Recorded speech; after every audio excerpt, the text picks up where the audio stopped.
বাংলাদেশকে বলা হয় মাইক্রো ক্রেডিটের মক্কা। তার মানে এখানে কী পরিমাণ একটা ডিমান্ড আছে, কিন্তু মাইক্রো ক্রেডিট তো একটা সার্টেন রেঞ্জের বাইরে, একটা সার্টেন ক্যাপাসিটির বাইরে আপনার ফাইন্যান্সিং করতে পারছে না, এবং ব্যাংকও আবার একটা নির্দিষ্ট রেঞ্জের নিচে এসে আসলে ফাইন্যান্সিং করে না। এই যে মাঝখানে একটা বড় সংখ্যক জনগোষ্ঠী ছিল যাদেরকে sector wise, zone wise, purpose wise special ফাইন্যান্সিংয়ের জন্যই এই ফাইন্যান্সিয়াল ইনস্টিটিউশনটা কাজ করতে পারতো, সেই জায়গায় আমরা আমাদের বিজনেস মডেলটাই তৈরি করি নাই একদম শুরু থেকে। আমরা লাইসেন্স নিয়েছি অনেক প্রমিস দিয়ে বাংলাদেশ ব্যাংকে, সেটা বাংলাদেশ ব্যাংকের সুপারভিশনেরও উইকনেসটাকে আমরা কাজে লাগিয়েছি, এবং আমাদের বাংলাদেশের যে রাষ্ট্রযন্ত্র, সেই রাষ্ট্রযন্ত্রের যে ব্যর্থতা দীর্ঘদিনের, সেটার কিন্তু ডিরেক্ট প্রতিফলন বা রিফ্লেকশন কিন্তু আমরা আর্থিক খাতে দেখেছি। আমাদের সুপারভিশন মনিটরিংটা উইক ছিল। অ্যাজ এ হোল আমরা একটা ট্রাপের মধ্যে দিয়ে পড়ে আমরা এগিয়েছি। এর মধ্যে যারা ভালো করছে আপনি দেখেন যে প্রত্যেকের কিন্তু আপনার একটা স্পেশালিটি আছে। আমরা গত 5 বছরে আমাদের টোটাল ফাইন্যান্সিংয়ের ক্লোজ টু 90% ফাইন্যান্সিং করেছি ডিজিটাল মডেলে এসএমইদের কাছে। আপনার 1.5 টন 1 টনের ট্রাকগুলো আমরা ক্ষুদ্র মাঝারি কৃষকদেরকে দিয়েছি। আমরা ফার্মারদেরকে 4 লাখ 5 লাখ টাকা দিয়েছি 3-4টা গাভী কেনার জন্য একদম প্রত্যন্ত অঞ্চলে।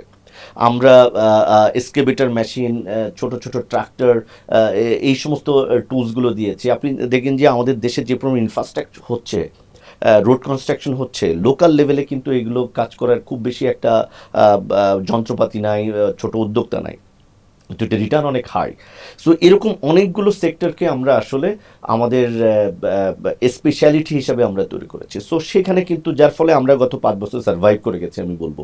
সুতরাং যারা ভালো করছে ওটার জন্য ইউএসপি যেমন আপনার দরকার, আপনার বিজনেস মডেলটা সেপারেটলি করার দরকার। আপনি ব্যাংকের আদলে ব্যাংকের সঙ্গে কম্পিট করে ব্যাংকের টাকা নিয়ে তো আপনি সার্ভাইভ করবেন না। তো এই জায়গাটাতে আমরা ইন্ডিয়ার সঙ্গে একটা বড় ধরনের পার্থক্যের মধ্যে গেছি। এখন আপনি ওভারনাইট তো বলতে পারবেন না যে ব্যাংক তুমি এই কাজ করবে না, আর্থিক প্রতিষ্ঠান এই কাজ করবা। এইটা যার যার বিজনেস মডেল দিয়েই তার আলাদা পার্সোনালিটি, একটা ব্র্যান্ড পার্সোনালিটি, একটা ফাইন্যান্স পার্সোনালিটি আপনার তৈরি করে ফেলতে হবে। তাহলেই হয়তো আপনি লং রানে দেখবেন যে এখান থেকে মাত্র কয়েকটা আর্থিক প্রতিষ্ঠান উঠে আসবে এবং ইন্ডিয়ার মতো বড় বড় আর্থিক প্রতিষ্ঠান এবং ব্যাংক তৈরি হবে। এবং আপনি জানেন এখন একটা কনসলিডেশন সময় যাচ্ছে। আমি মনে করি যে এই রিকনসিলিয়েশনটা ইকোনমিতে দরকার ছিল। এই যে কোনোভাবে যা ইচ্ছা করা যায় এবং করেছি আমরা, সেটার একটা পরিস্থিতি আমরা এখন পস্তাচ্ছি। 9টা আর্থিক প্রতিষ্ঠানকে অবসায়নের সিদ্ধান্ত বাংলাদেশ ব্যাংক নিয়েছে। আমি মনে করি অবসায়ন শুধুমাত্র একটা সমাধান হতে পারে না। এখানে ব্যাংকিং খাতকে যেভাবে আমরা লিকুইডিটি সাপোর্ট দিয়েছি, স্ট্র্যাটেজিক পলিসি সাপোর্ট দিয়েছি, তাদের কাস্টমারদেরকে রেগুলারাইজ করার জন্য আরও অন্যান্য টুলসগুলোকে আমরা দিয়েছি, আর্থিক প্রতিষ্ঠানকেও নজর দিতে হবে। এখানেও যদি আপনি এই পলিসি সাপোর্ট দেন, আপনি যদি এখানে লিকুইডিটি সাপোর্ট দেন এবং তাদের সঙ্গে শর্ত থাকে যে আপনাকে এই লিকুইডিটি এবং পলিসি সাপোর্ট দেওয়া হচ্ছে, আপনার পার্টিকুলার বিজনেস মডেলটা আপনি দেখান যে আপনি আগামী 5 বছর 10 বছর কী করবেন, এবং আপনার এই সাপোর্টগুলো লিঙ্ক টু আপনার পারফরমেন্স। আপনি প্যারামিটার 1 অ্যাচিভ করবেন, মাইলস্টোন 1 অ্যাচিভ করবেন, আপনি এত টাকা সাপোর্ট পাবেন। আপনি মাইলস্টোন 2 অ্যাচিভ করবেন, আপনি এই সাপোর্টটা পাবেন। এরকম একটা প্রস্তাব আমরা সেন্ট্রাল ব্যাংকে দিয়েছি।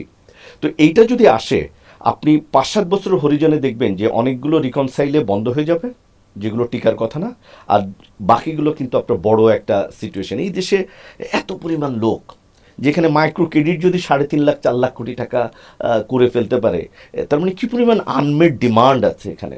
মাইক্রো লেন্ডিং, ডিজিটাল লেন্ডিং, ঢাকার বাইরে যে বিজনেস, এটা কিন্তু একটা বিরাট সুযোগ আছে। এটা তো ইন্ডিয়ার মতো বরঞ্চ ডিফিকাল্ট রাষ্ট্র না যে আপনার এক স্টেট থেকে আর এক স্টেটে যাওয়া, ল্যাঙ্গুয়েজ ব্যারিয়ার, অন্য অসংখ্য ব্যারিয়ার আছে। বাংলাদেশে আমরা টোটাল ব্যাংকিং ইন্ডাস্ট্রির 80% বিজনেসই ঢাকায়। সো এইটা তো আসলে কোনো ব্যবসা মডেল হতে পারে না যে 2 কোটি 2.5 কোটি মানুষের মধ্যে আপনি 80% ফাইন্যান্সিং কনসেন্ট্রেটেড করে বসে আছেন।